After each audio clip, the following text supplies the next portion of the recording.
Setelah berhasil melewati beberapa gelombang layoff, akhirnya aku kena layoff juga. Yes, aku mengawali tahun 2025 ini menjadi seorang pengangguran karena aku baru saja kena layoff dari perusahaanku yang startup gitu. Padahal sebelumnya aku merasa sangat yakin aku akan ada di posisi aman, tapi ternyata dapat bagian juga aku kena layoff. Jadi awal aku bekerja di startupku yang kemarin itu sekitar Februari 2020, dan itu adalah momen-momen dimana COVID itu baru mulai merebak di Indonesia. Dan dari sana aku mengalami beberapa gelombang. Dari itu perusahaannya hampir tutup, kemudian nggak ada funding dan segala macam, tipikal startup pada umumnya lah yang masih bergantung pada funding itu, sampai akhirnya bounce back lagi, dapat Y Combinator, dapat investment, sampai akhirnya kena tech winter, dan inilah aku kena layoff. Nah, apakah aku sendiri kaget dengan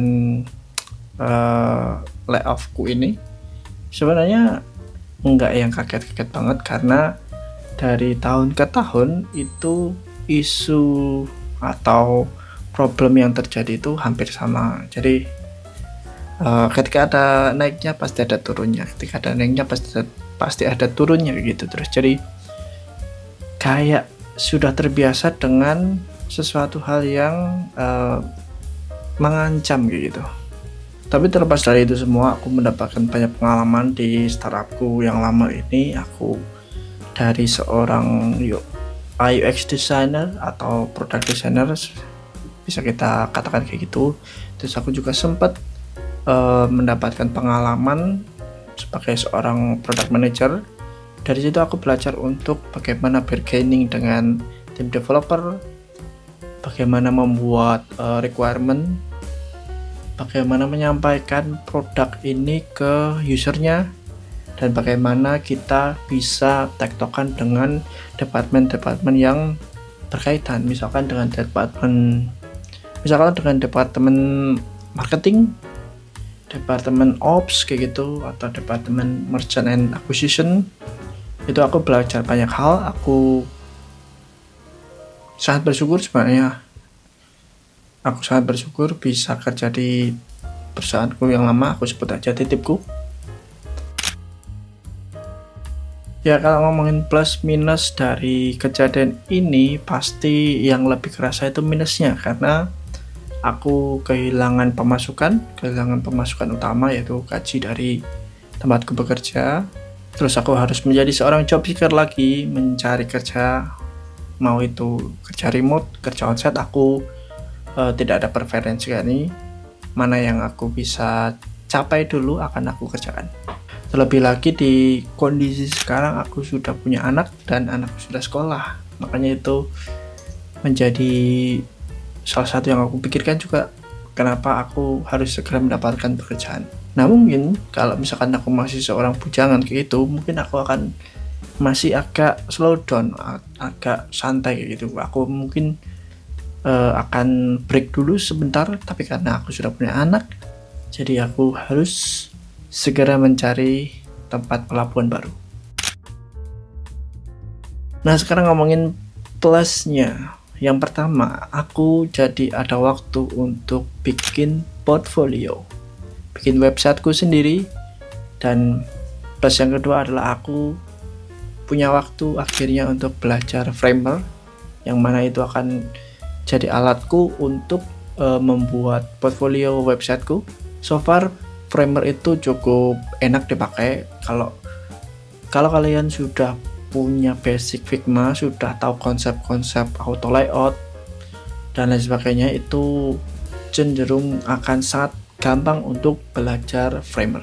Nah, aku sendiri belajar Framer hanya beberapa hari, itu sudah bisa build websiteku sendiri, walaupun nggak yang sophisticated gitu ya. Jadi yang masih basic itu, nggak pakai animasi yang aneh-aneh kayak gitu, coba yang intinya jadi website gitu. Terus ngomongin pelajaran yang aku ambil dari event atau dari momen aku kena layoff ini. Yang pertama, aku harus sebenarnya harus punya lebih dari satu source of income. Nah sebenarnya aku tuh bisa dibilang punya lebih dari satu source of income, cuma kayak kurang termanage gitu. Jadi kayak beberapa aku tinggalin, beberapa aku abaikan gitu. Jadi secara persentase pendapatannya jadi menurun gitu. Nah itu menjadi pelajaran buatku untuk bisa maintain semua porsi-porsinya itu jadi lebih oke. Yang kedua, bahwa kerja di startup itu tidak seindah waktu-waktu mungkin 7 atau 8 tahun yang lalu, waktu masih booming-boomingnya startup, masih menjadi tujuan utama seorang fresh graduate mencari kerja. Startup sekarang tuh udah mulai susah untuk mencari funding. Investor juga sekarang orientasinya ke profit. Apakah startup itu sudah profit atau enggak? Apakah startup itu bisa ngepres burn rate atau bakar duitnya bisa dikurangi atau enggak? Oke, sekarang next stepnya akan seperti apa? Ya, yang pasti yang harus segera aku lakukan menyelesaikan web portfolioku, menyelesaikan case studyku supaya aku bisa menjadikan ini senjataku untuk aku mencari pekerjaan selanjutnya. Kemudian juga aku sebenarnya sedang mengeksplor potensi atau opportunity baru di bidang lain, misalkan di affiliate ataupun di jualan gitu. Aku sedang belajar untuk melakukan hal itu. Cuma mana yang akan aku lakukan terlebih dahulu aku masih menimbang-nimbang. Yap, mungkin itu aja. Sebenarnya ini adalah bagian dari apa yang akan aku lakukan, yaitu dengan mulai aktif lagi upload video di YouTube, dan aku akan mencoba untuk memperkuat lagi brandingku di sosial media ataupun di YouTube kayak gitu, supaya secara public speakingku lebih terasa, secara networkingku lebih bagus. Aku mencoba untuk meningkatkan hal-hal itu. Oke, kayaknya itu aja. Thank you for watching.